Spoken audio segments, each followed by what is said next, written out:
Good morning and welcome to 5th Generation Hobby Shop. Welcome to another video testing and shooting test. Shoutout po natin si Sir Spencer ng Villasis, Pangasinan. So this is the WA 5.1 Airsoft Pistol. 5.1 Type K Airsoft Gas Blowback Pistol. Okay, may kasama na po itong bala, 0.23 grams, 4,000 shots, 5.95 mm. And the green gas standard power, yan, number 12, and also comes with free silicone oil. Yan, so ito po yung unit. 2011 High Kappa 5.1 Type K semi-automatic airsoft pistol.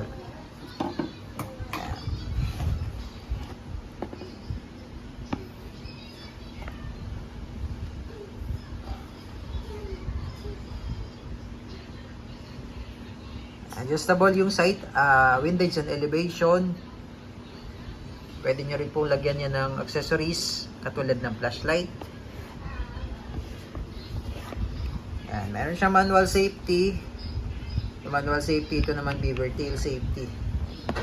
Okay, so gagana lang po ang manual safety kapag nakababa yung hammer. Yan. Yan, so working po yan. Magazine niya is 30 rounder capacity po. Ayan.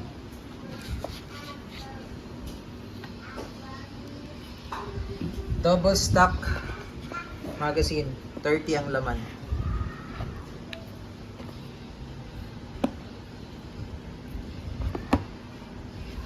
So ito po yung safety niya, ayan. Testing natin, sir. Ayan. So, ambidextrous po yan, ibig sabihin magkabilaan po. Ayan, sabay po yan. So, ito naman, ito yung beaver tail safety. So, kapag naka-safety off, katulad nito, naka-off yung safety. So, pag kinalabit ko yan, puputok ngayon. Ulitin ko ha. Kapag ito po ay hindi nadidiinan, kahit kalabitin nyo po, ayan o. Hindi siya puputok. So, kailangan kasi ito diinan dahil part ng safety itong beaver tail. Ayan. Ayan. Kapag hindi po siya nadidiinan, hindi siya puputok. Ayan. So, kahit anong kalabit nyo dyan, hindi po yan puputok. Ayan. Okay, so lagyan lang po natin ng gas at bala para matesting po. Ayan. 5.1 Type K 2011 semi-automatic pistol.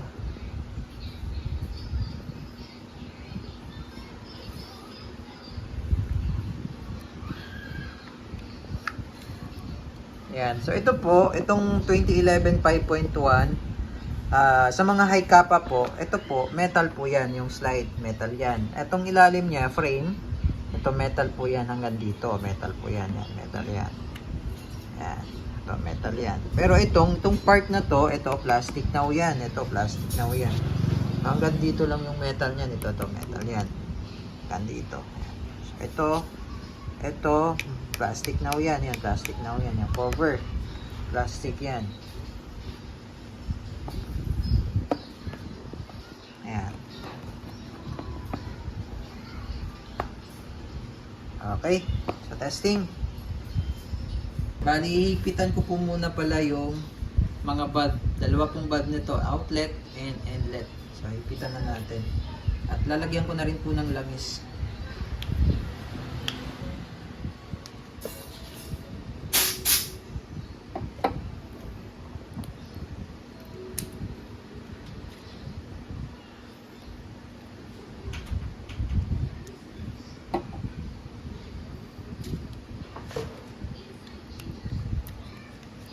Pati yung slide, lalagyan na rin po natin ng langis. Para po pagdating po dyan sa inyo, intact na po.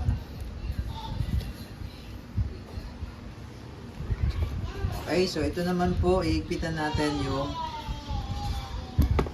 inlet. kailangan po nating tanggalin yung base pad. Sundutin nyo lang yung lock, sir. Ayan. Ito po kasi yan yung sinusundot yan. Ito. Naglalak po kasi yan dito. Okay, para po mahigpitan natin, kaya gamit po tayo ng valve tool. Itong valve tool po ay hindi pa po ito kasama. So, ito, higpitan ko na dahil kung wala naman po kayong tools.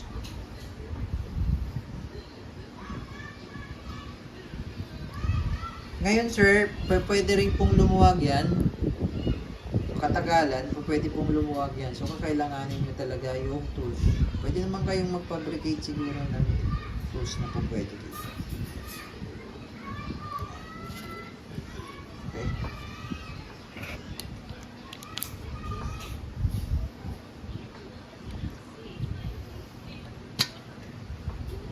So, ngayon lalagyan natin ng gas.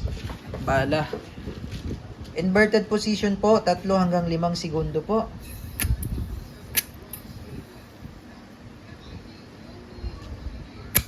Okay.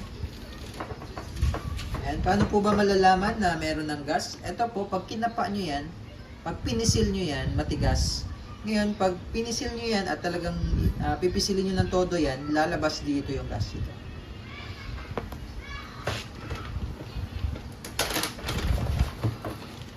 So, ito po ay 30 rounder capacity for 30 rounder capacity, pero suggestion ko lang po, at least half lang para yung spring po hindi agad lalambot. Yung spring.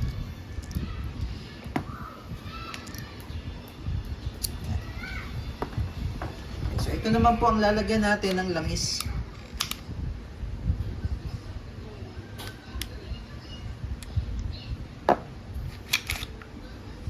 So, ito lang po yung nilalagyan dyan. Itong gilid. Ito po. Yan.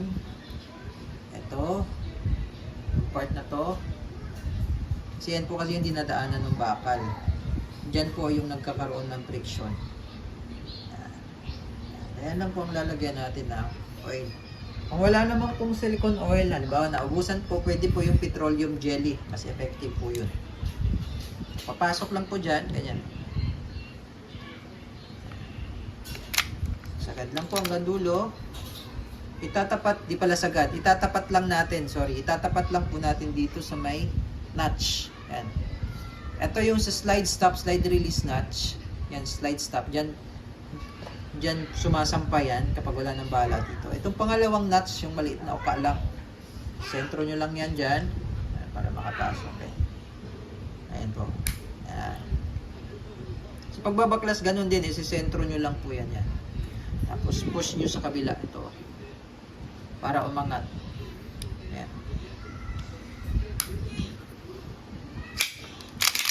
Ay, mas smooth na siya ngayon. Punas-punas na lang sa mga excess oil. Okay. So, testing po. 2011 5.1 Type K Airsoft Gas Blowback Pistol. Testing po sir. 2011 High Kappa 5.1 Type K. Firing!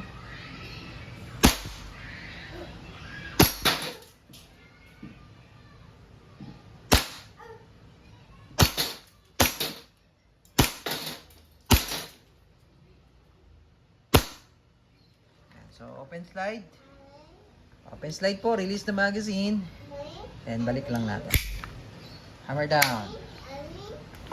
Firing! All goods na po, sir. So, this is the 2011 High Kappa 5.1 Type K Airsoft Pistol.